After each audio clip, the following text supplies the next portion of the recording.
Welcome to the Fierce and Fit Mentor Podcast. I'm your host, Clarice Yao, a holistic health coach dedicated to helping women over 40 achieve their fittest, fiercest selves. Each week, we'll dive deep into the unique challenges of menopause, including belly fat, weight gain, muscle building, hormonal imbalances, and more. These episodes are recorded live from my free Facebook group, Fierce Women Sculpting Powerful Bodies and Champion Mindsets. Be sure to check the link in the show notes to join our incredible community and access free content, challenges, and resources designed just for you. This is live number 221. We're going to get into 5 points on why you're not losing fat, even if you're eating clean. Okay. All right. So first of all, we're going to dive into, like I said, we're going to go through 5 points on why you're not losing fat, even if you're eating clean. Okay. So number 1 is clean eating is often too low in calories or protein, especially for active women. So a lot of times clean eating for a lot of women is salads, smoothies, low fat snacks, or skipping meals, that type of thing. And what you're going to find is like a lot of times the way women eat, like salads, and not understanding the nutrients that they need, it ends up being too low in energy, especially protein. So when you're trying to eat clean, you go super low in like salads and all of this. But when you're low in calories, you trigger a lot of hormonal imbalances in your body, okay? This is more prominent in women, yes, but the men listening too, it applies to you, especially as you age, is that when you eat too low and not enough protein, especially like Max, you're an endurance athlete. So if you eat too low, your body, first of all, leptin will drop very quickly. So leptin is a hormone that signals the brain that the food is scarce. There's not enough food. And this will actually lower thyroid activity and metabolism. So the lower amount of food you go, the more that your leptin will actually drop off, which is not good, okay? It will shut down your thyroid and your metabolism, so meaning it'll slow it down. At the same time, ghrelin, so those of you who follow me a long time, leptin is your hunger fullness signal, and ghrelin is your hunger signal, like as in I'm hungry. I always say ghrelin is grr, right? Grr, I'm hungry. So hunger hormones, when it rises, and when calories too low, it will start to spike.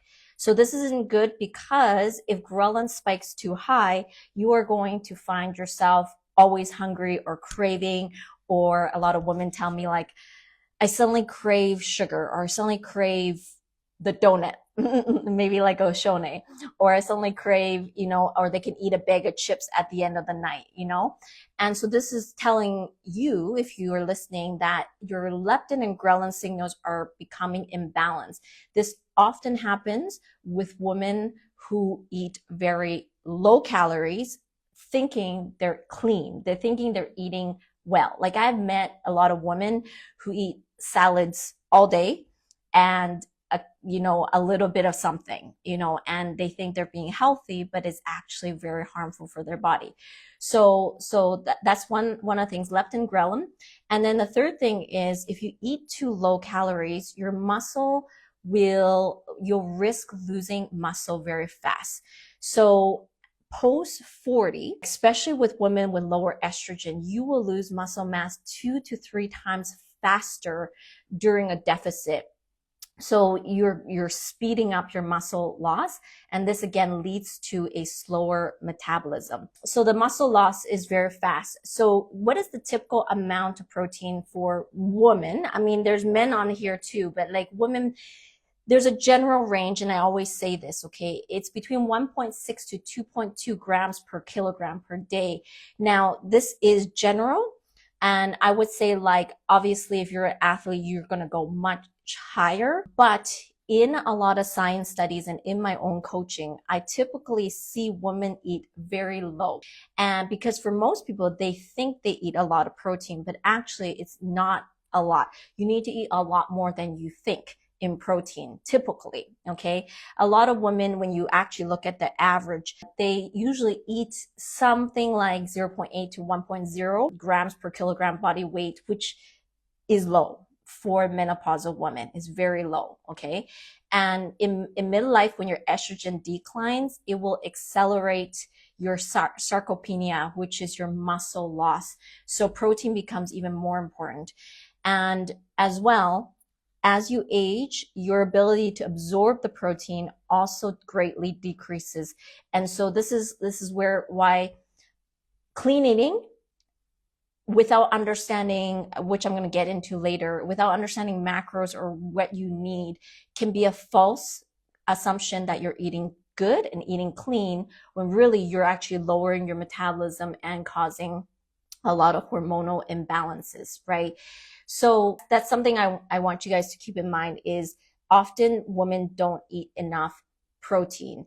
And if you're listening, because I have many clients who come to me and they've said to me after I've assigned in their protein, they said, oh my gosh, I thought I was eating enough protein, but I didn't realize I need this much protein. So actually, let's dive into number 2. These are all related, okay? So number 2 about clean eating and why you're not potentially losing weight. So this is similar, but it's on a different line. So many women unknowingly undereat or avoid carbs or fat and think it's healthier. So I want to ask who on here, if you can put in the comments, have fallen into the trap of low carbs or low fat. If you have fallen into the trap of low carbs or low fat, put low carbs or low fat below. Now, I would say, honestly, this is probably a lot of people, even if maybe they're not aware of it. I would say a long time ago for me as well, you know, it's like you think, okay, if I avoid the carbs, you're going to lose weight. If you avoid the fats, you're going to lose weight.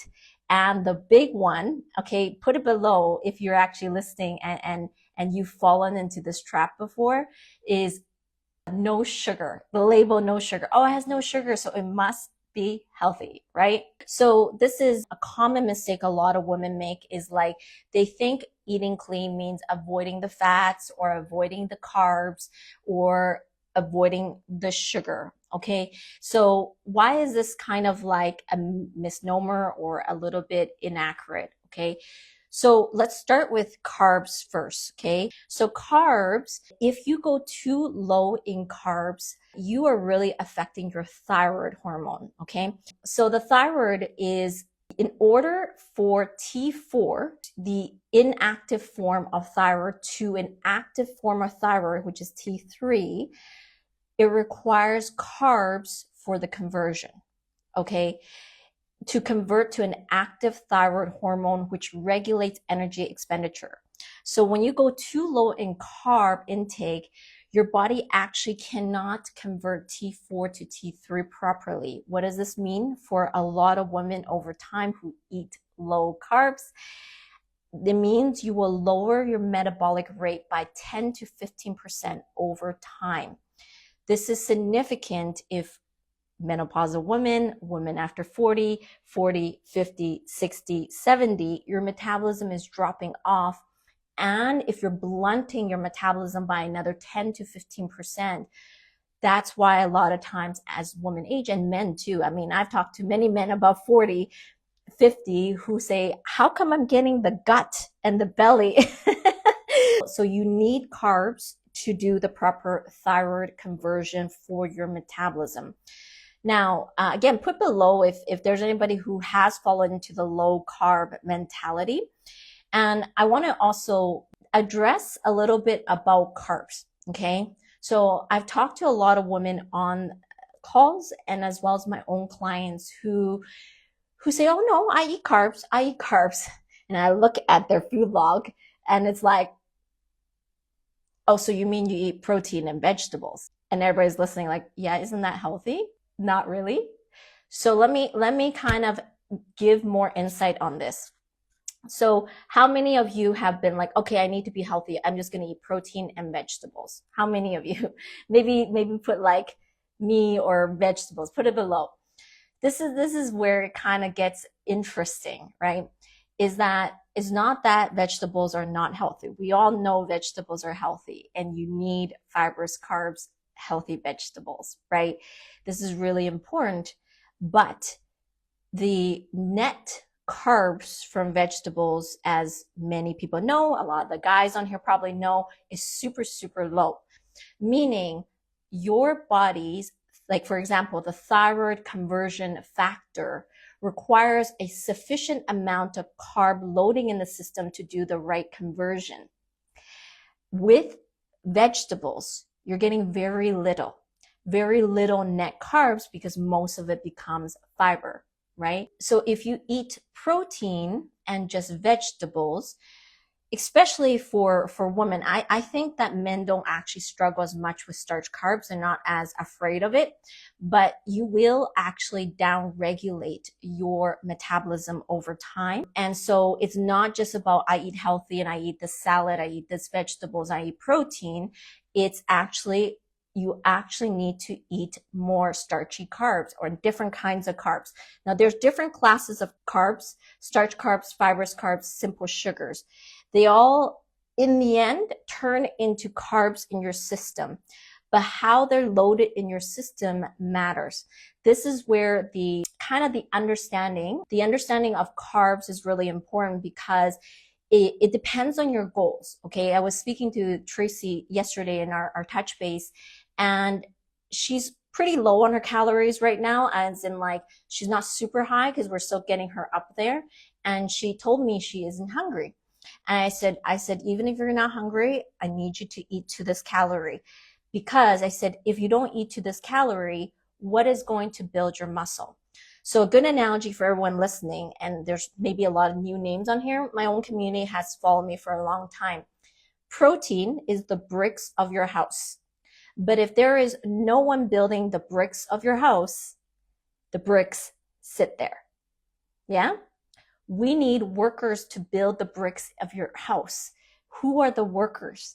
The workers are carbs that come in. They're the energy bunnies, who actually work to build the protein in place.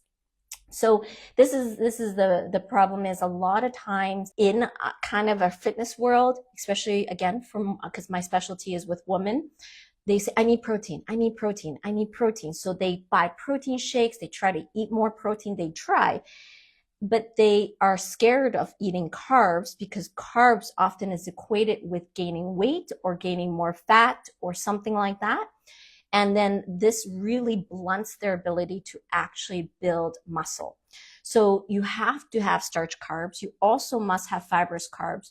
Do you need simple sugars? Not so much, but simple sugars is very necessary for depending on your type of activity. So one thing I would say, and I want you to keep in mind, is that women 40 plus need the right type and amount of carbs to support thyroid function, hormones, and sustainable fat loss, not just low carb or clean eating. So I want you guys to stay away from low carbs, and I want you to stay away from just thinking clean eating. What we want to have is to have like thyroid supporting, hormone balancing eating. This is the real key for women over 40. Okay. So if you're listening and you're not too sure about like different classes of carbs, how to pair your carbs with protein and fat, what that looks like, and you want to understand better macro eating, I want you to put macro eating for 40 plus below. So just put macro eating is fine. But for me, it would be macro eating for 40 plus. If you want to learn more about that, put that below. Okay. I'm also going to briefly talk a little bit about for men, because it's something I just have conversations with a lot of people on, so do men also experience thyroid slowdown, metabolic adaptation as they get older? So of course they do. In fact, if they do not fuel properly, like let's just say they undereat, whether they're some sort of athlete, they do too much cardio, they dance a lot, but they don't actually fuel themselves properly, they will actually cause thyroid slowdown as well and metabolic adaptation. However, men are different in the sense that they have better glycogen stores. They have higher resting metabolic rates, meaning their body can take more and store more, and they have better metabolic flexibility. So the women who follow me for a long time, metabolic flexibility means your body can switch between carbs and fat efficiently. The better metabolic flexibility you have, the faster you can switch between carbs and fat. Okay, this is excellent. You're prime if you can do this well. Okay, and you can train your body to do this by, like what I said, understanding macro-based eating and how to eat properly. Okay, but men naturally have better flexibility to switch between carbs and fat, and of course their hormones, testosterone, allows them to burn carbs super fast. So yes, they will slow down, but they will not slow down to the degree that a woman does. And this is why, as women, we have to be very conscious of the way we eat. We need to be more aware of our nutrition because we have more hormones at play here. Okay, not to say the men are off the hook, because as you know, men into their 50s, 60s often get a gut, a belly, and it's because they also don't fully sometimes pay attention to these things, right? I'm sure that some of you, maybe even your spouses or the ones who are listening, maybe the significant other people in your life start to have sort of a belly, yeah, for the men. Okay, so continue with the same thought process is women's metabolism is more sensitive to perceived energy storage, right? So like I said, men deal with this better, but women, if their body senses a lack of energy, okay, because we're meant to store a little bit more, we're obviously to give birth and stuff like that, we're very sensitive to lack of energy. So your lower carb intake will mean that you'll have a faster leptin drop, which is the feeling of fullness. Your thyroid output drops and your T3 drops. So when your T3 drops, you will increase reverse T3. So when your thyroid drops, you increase reverse T3, which is an inactive hormone that blocks thyroid. Okay, so when you are actually not eating enough, or you're under eating carbs, or you're under eating fat, you push up the reverse T3 hormone. And this causes, again, your metabolism gets blunted in the process. Okay. So this will lower your testosterone. It will lower your estrogen even more. I mean, you are declining in estrogen, but even more, it will impair muscle retention and fat loss. So basically, like in a nutshell, for women, you need significant amount of carbs and significant amount of fats to stay actually hormonally healthy. Okay. If this is something that you're, maybe just starting to understand, or you feel like fats and carbs, I'm supposed to eat more of it, and it's a little bit new for you, I want you to put new below, or just to kind of like give yourself a little bling bling, because actually you need way more fats and carbs, but I would say fats for women as they age. You need a lot more than you believe. Okay. So if you don't have enough carbs and fats, you will find, one, your cortisol will rise. And when your cortisol rises, you will have more belly fat. Anybody on here struggling with belly fat, put belly fat below. Anybody struggling with belly fat? Because the cortisol rise is what creates that belly fat.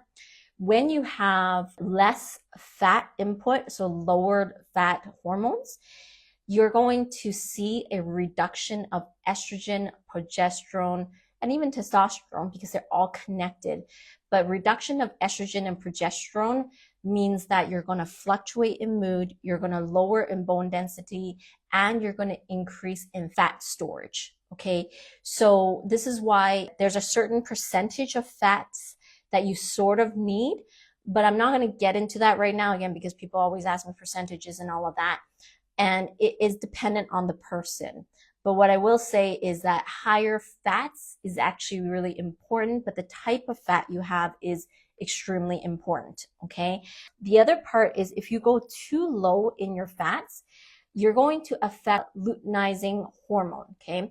So luteinizing hormone, which is LH, is very important for people who still have menstrual cycles, and I'm going to talk about postmenopause.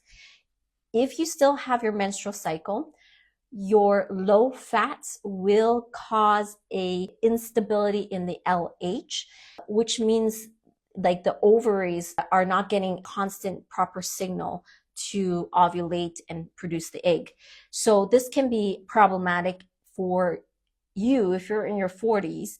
I mean, I rarely train people in their 30s. I used to. I mean, Oshone is 30 something, but usually even if you're in your 40s, if you are having improper LH hormones, then you're not going to actually have proper, periods and things like that. And this will actually affect your aging process into menopause. So if you're 40, 50s and you still have your period, too low fat's going to affect this. But I know a lot of women on here are actually 50, 60, 70s who don't have their periods anymore. If you're menopausal and you don't have your period anymore, low fat will still trigger a bad response in your body. It's going to trigger high stress cortisol response in your body. So this means high cortisol is going to promote fat storage. It's going to worsen insulin resistance, meaning your body cannot respond to carbs and sugar well, and it will increase inflammation. So low fat or low carbs, low fat, low carbs, both, thinking you're eating healthy, not only affects women who still are menstruating because it really affects your LH levels, luteinizing hormone, but it affects menopausal women because of the cortisol that it spikes. So because of the cortisol, it spikes, like I said, many menopausal women, how many of you on here are actually menopausal? Even if you don't have your period anymore, when the cortisol spikes, it will lead to belly fat, like I said, insulin resistance, and increased inflammation, okay? And one more thing that happens is really important, I don't think many people know this, is when you go low carbs, low fat, you further reduce estrogen from peripheral conversions. So what do I mean? When you are in menopause or postmenopause, you have very little estrogen left in your body.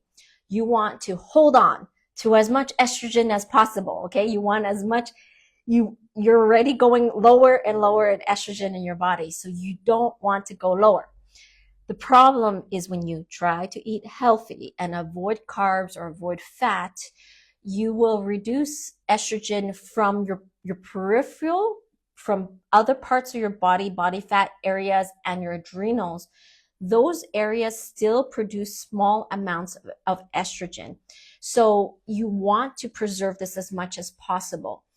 So I'm going to come back to the same thing, but having higher amounts of fat and proper carbs is really important. It's all about the ratio for women.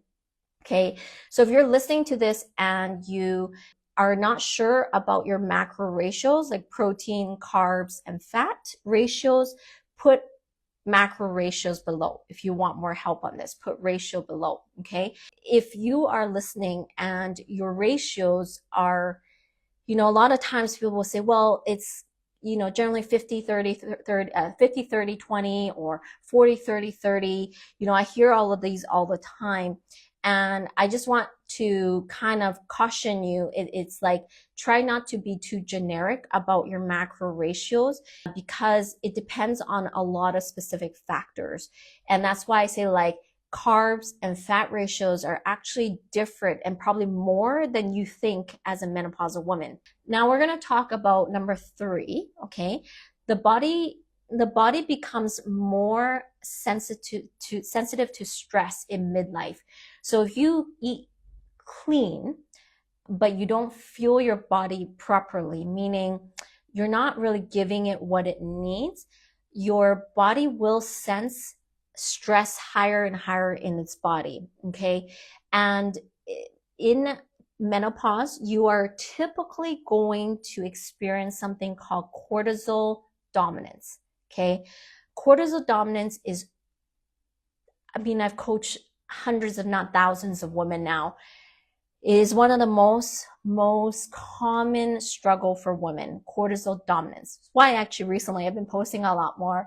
Relax, enjoy, breathe, because I realize most women don't actually really take that in very well, you know. And cortisol dominance, it comes from chronic calorie deficit and over exercising. Okay. A lot of women do a lot. Now, Kimiko is not on here. Kimiko is a tango dancer and I train her. She's very fit, very lean, but she still has massive cravings. She has bloating despite her being lean. And I looked at her logs and what she's doing, and she does so much. And I'm no wonder she's having some problems with her ghrelin, her leptin. It's almost like too much. Yeah. So is there anybody on here who like works out all the time and works out almost like feels like you have to keep working out like crazy to be able to get healthy? You know, maybe if you are a chronic under dieter or something like that, or you are over workouter, these aren't real words, but put it below. Are you a chronic, dieter, or you are, you work out too much? Maybe it's you. So, this will create that cortisol dominance that I talked about, which promotes fat storage, breaks down muscle, and disrupts sleep patterns. So cortisol dominance leads to these things. Okay. So again, promotes fat storage, breaks down muscle, and disrupts sleep patterns, which worsens insulin resistance. Okay. So if you struggle with belly fat on here, or you start to feel like you're getting softer, this comes from cortisol and it comes from insulin resistance. So insulin resistance means you don't handle sugar or carbs well. Okay. The sugar and carbs are not being received into your body at the gate of the cell. Insulin resistant means it's not really like sugar isn't being uptaked into the cell. This happens a lot to women as they get older and older, and when there's high cortisol in your system. Why is cortisol continuing to rise in menopause? Has many, many factors involved. By itself, estrogen dropping off you will lose the cortisol protection because estrogen is dropping, and estrogen kind of is like the protective net against cortisol. As you age into menopause and that comes down, your cortisol will actually rise through because the net is no longer there. But this is why I was saying earlier, because today's topic is, why are you having trouble losing weight or fat on your body even though you're eating clean? And my first point was about not actually eating enough total calories and enough protein.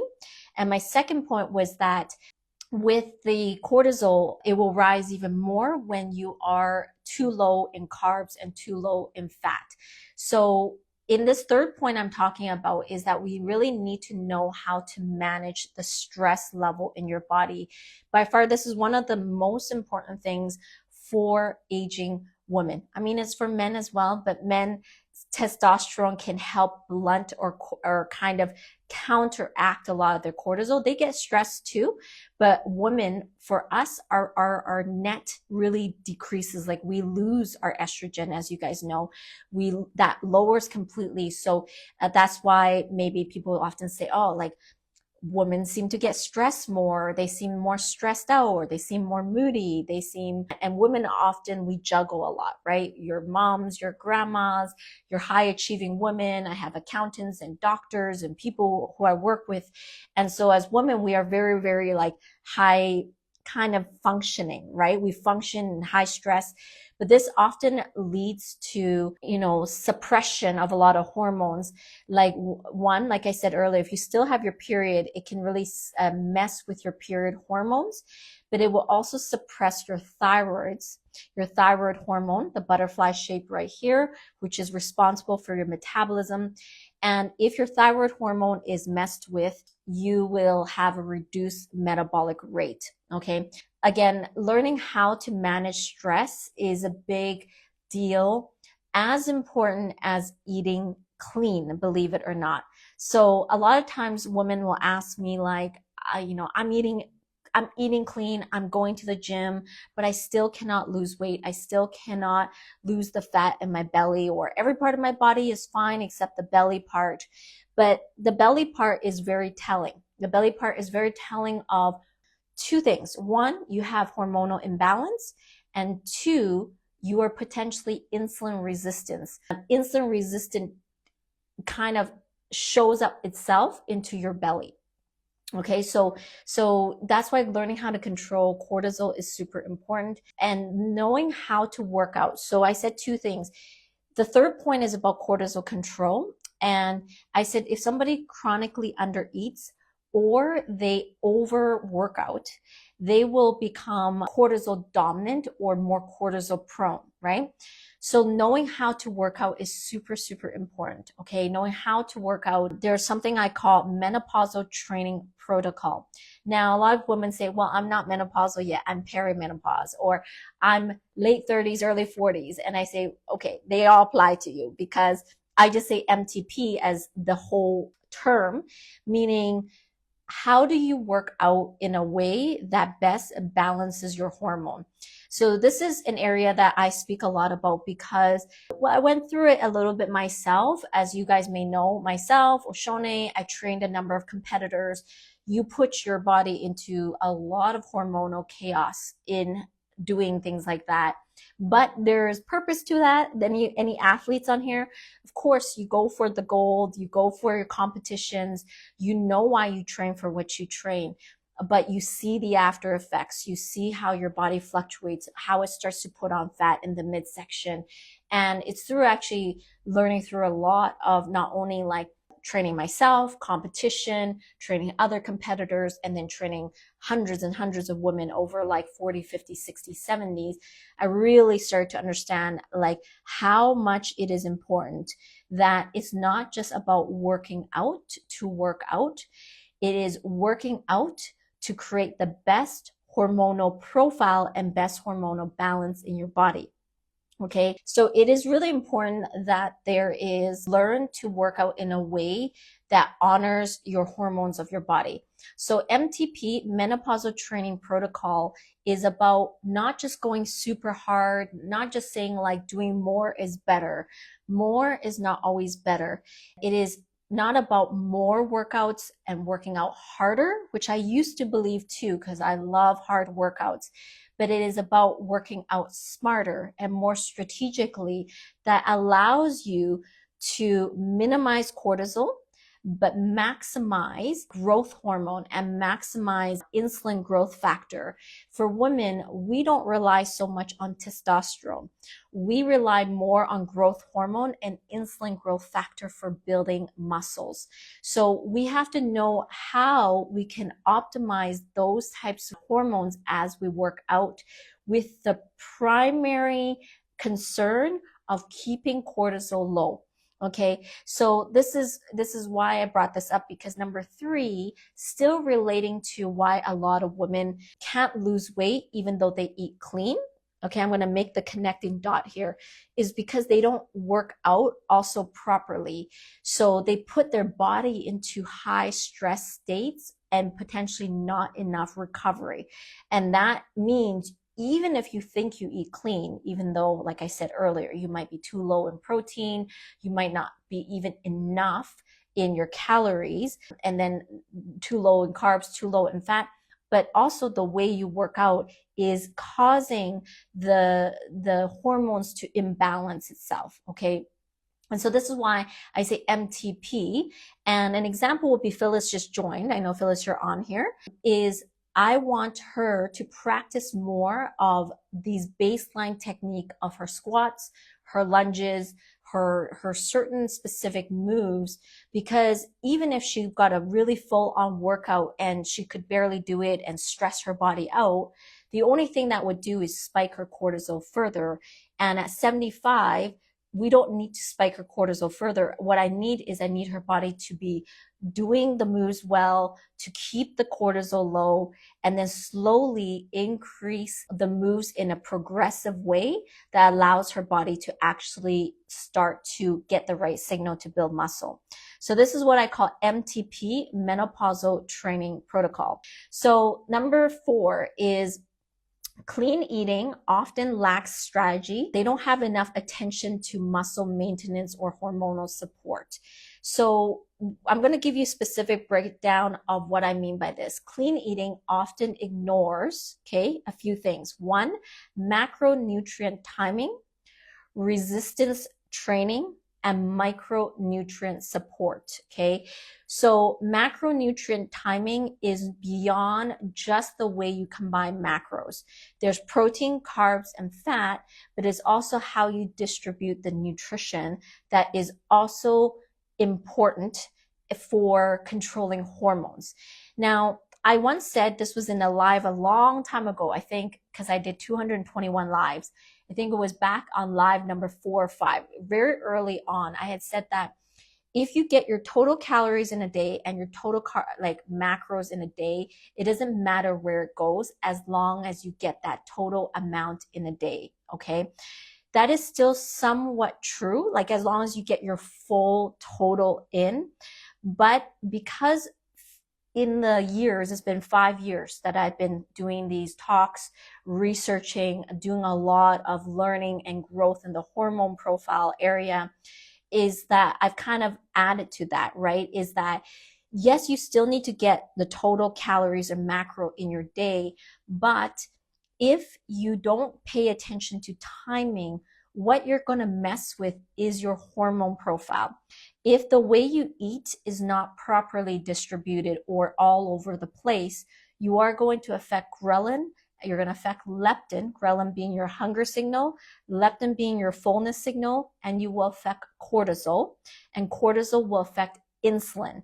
So when you look into this further, macronutrient timing is actually super important in regards to menopausal women because of the hormones. So we want to maintain good macronutrient timing.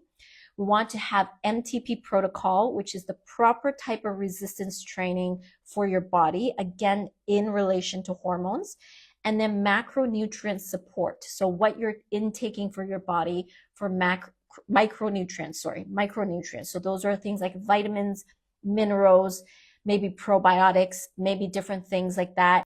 If you want to recomposite your body and have better body recomposition, which means losing fat and building muscle, you have to make sure that your macronutrients are not only calories proper, your macronutrient protein carb ratios, percentages are proper, but you also need to make sure that your resistance training is balancing those hormones properly. So there's multiple things to consider all at once, right? So this is something that I always say, body recomposition is not simple because you need to lose fat and gain muscle at the same time. And most of the time it's just easier for your body either just to lose weight or maybe gain, right? Because losing weight is actually easy, kind of. Some people might say, well, not really. Losing weight, you can lose by doing tons of cardio. You can lose weight by eating less carbs, eating less fat, sure, but you're losing muscle along with it. This is the most common actual, problem with a lot of people who try to lose weight or try to restrict or all of that is you're actually losing muscle along with it. The real more actual proper way, but harder, is to lose fat, but also gain muscle at the same time. And that's what I want for most of my women is body recomposition, is lose fat and gain muscle. Yeah, so this is another thing is, and the hormonal impact, your estrogen will decline as you reach into 40, 50, 60s, which means that your ability to build muscle starts to drop off. Your insulin without muscle stimulation and adequate protein, your insulin response will not be there as much anymore. And your growth hormone and your insulin growth factor naturally declines. And the only way to kind of help it kind of come back up is resistance training, not cardio training, not just some random thing, but it's resistance training. Resistance training really helps you have better insulin response, and it allows you to have higher levels of growth hormone and insulin growth factor. Okay, so it's kind of tying into what I said. So this is point number 3 about resistance training and proper macro percentages. What I want you to think about is clean eating, that term or whatever you call it. How come I can't lose fat? How come I still have belly fat despite eating clean, despite working out? Is I want you to think, what am I doing in my workouts? Is it supporting my hormones, or is it like not supporting my hormones? The second thing I want you to ask yourself is the, carbs, protein, and fat. Your macro balance. Where did you get your macro balance? Did you get your macro balance from an app? Did you get your macro balance from what you heard that says, oh, generally you should be 40, 30, 30 in your protein, carbs, and fat distribution? Because again, those generic kind of labels are not fully accurate for your situation. And this is where we have to be a little bit more careful, especially if you're having trouble losing fat. If you're having trouble losing fat, which a lot of women do, and they try to take things like pills and all this type of stuff, it's not about the pill. It's not about quick fixes. It's not about dieting. It's not about starving yourself. It's not about doing too much cardio, but it is actually about understanding the hormone in your body and then fueling that hormone properly, and knowing, for example, when you eat protein or when you eat carbs, how does this affect certain hormones? So again, if you're listening, like whether it's here or on my podcast later, and you're wanting to understand better, like again, macros after 40 or eating for your hormones, I want you to put hormones below. And if you want our macro guide, we released the macro guide. If you want our macro guide, put macro guide below, because that's a very good summary about macronutrients. If you want the free guide, you can put macros below. Okay, so you can put that below. Now, last point we're going to have here. So the very last point I want to make about why you're not losing fat, even if you're eating clean, is the you think you're eating clean syndrome. Okay. Now I say this with a smile because I totally get it. I was there too at one point in my life. Okay. We all have been where you think you eat clean. I thought when I was in my 20s, I was being so good eating clean, avoiding the fats, avoiding the carbs, trying to avoid sugar, trying to stay low carb, trying to go low calories. Like, often what we think is healthy is not actually healthy, right? And so this is something I really want more women to kind of think and audit themselves and think about before they say, but I've been doing everything right, but I cannot lose fat on my body. Okay. I'm going to give you some things to think about in regards to eating clean or eating healthy and what common misconceptions are in regards to this. Okay. So first of all, for example, with Phyllis, because I'm coaching her right now, she used to be in my previous program. And recently I've asked for a number of labels and things in her food to see.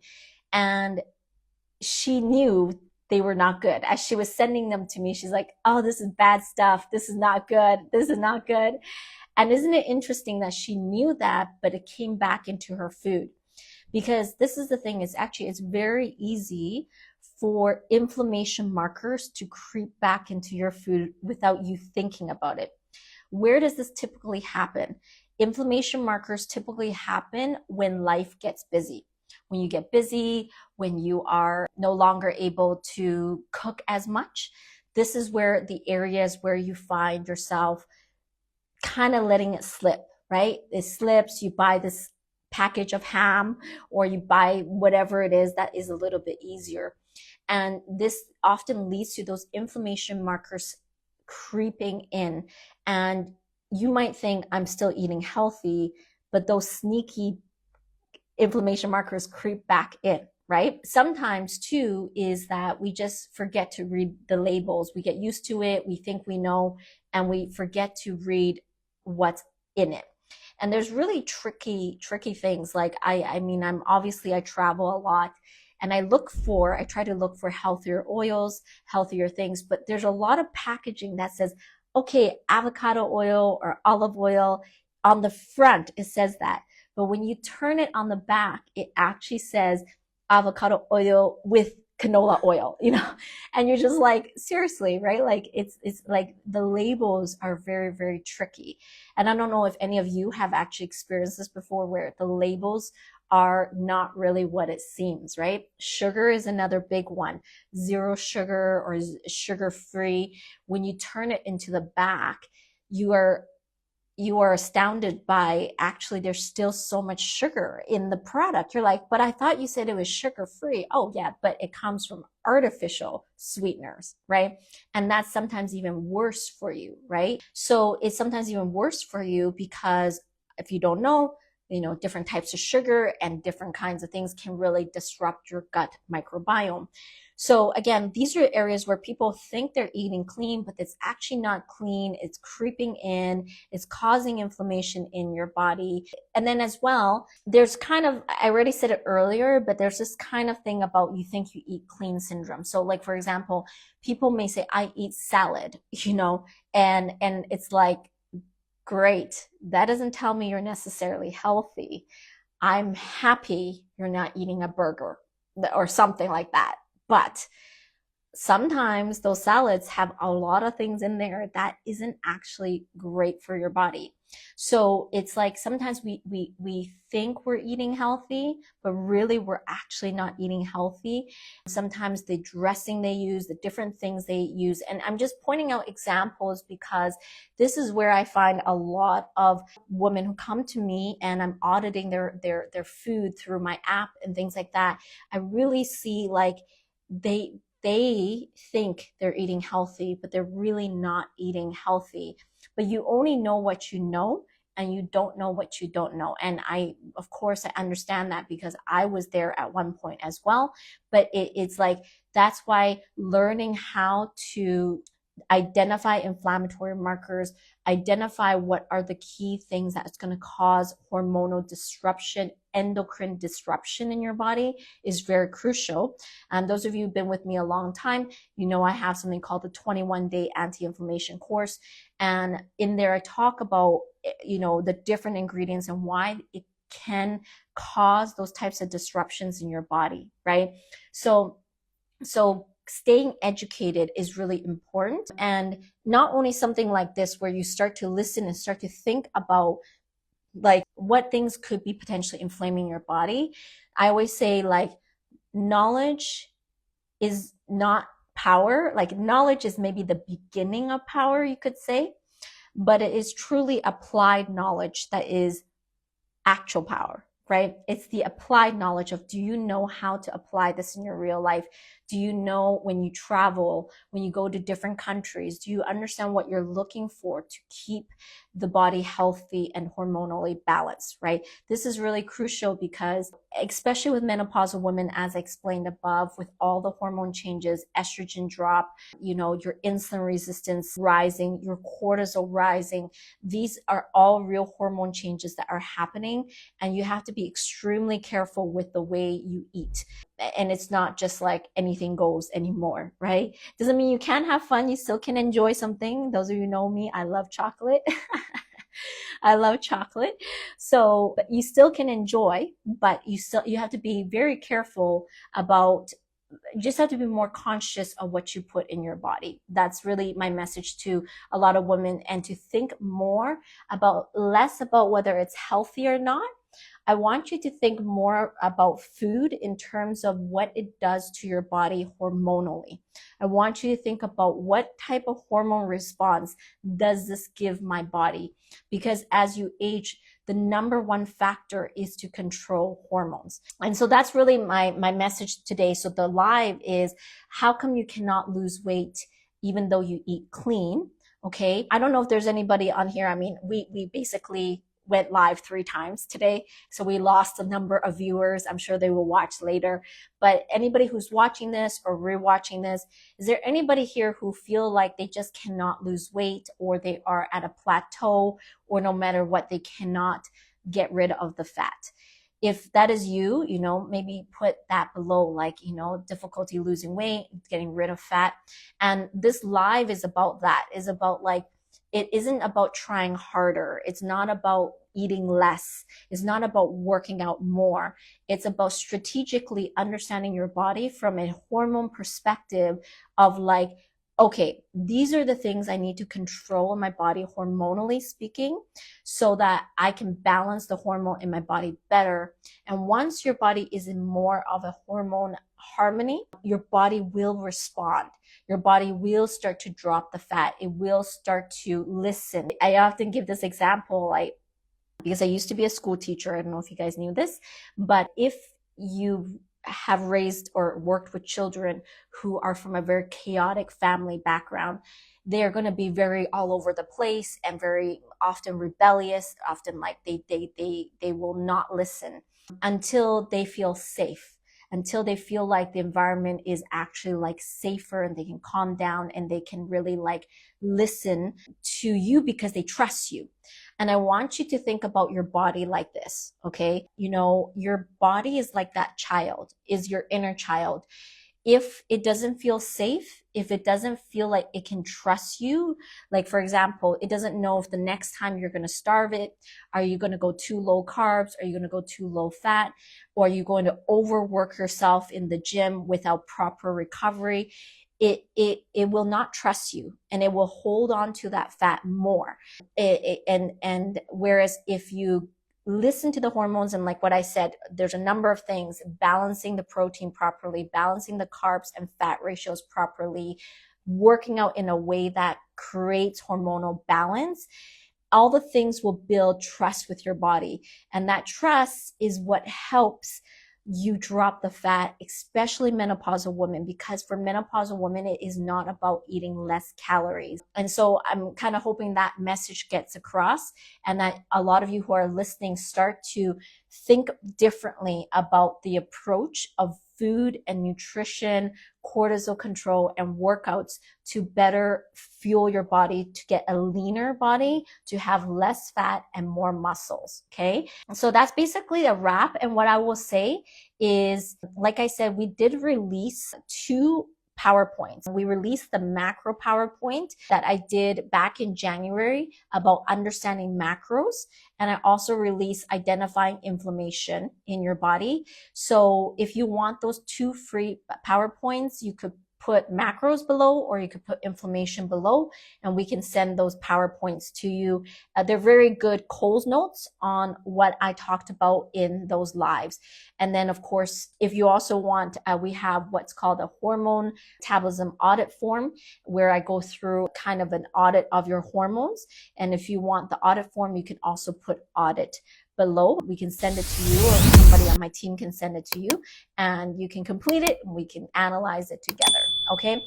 So thank you for sticking with me, and hopefully you found lots of value on this. Okay. Awesome. So sending you all lots of love. Thank you for joining, wrapping this up, and everyone take care. Thanks for tuning in to the Fierce and Fit Mentor podcast. If you enjoyed this episode, be sure to hit the follow button on Spotify, subscribe on YouTube, or wherever you're listening so you never miss an episode. If something in this episode resonated with you, please leave a review or share it with a friend who'd love it too. Your support means the world and helps us reach more amazing women like you. Until next time, stay fierce, stay fit, and let's keep building your most powerful self.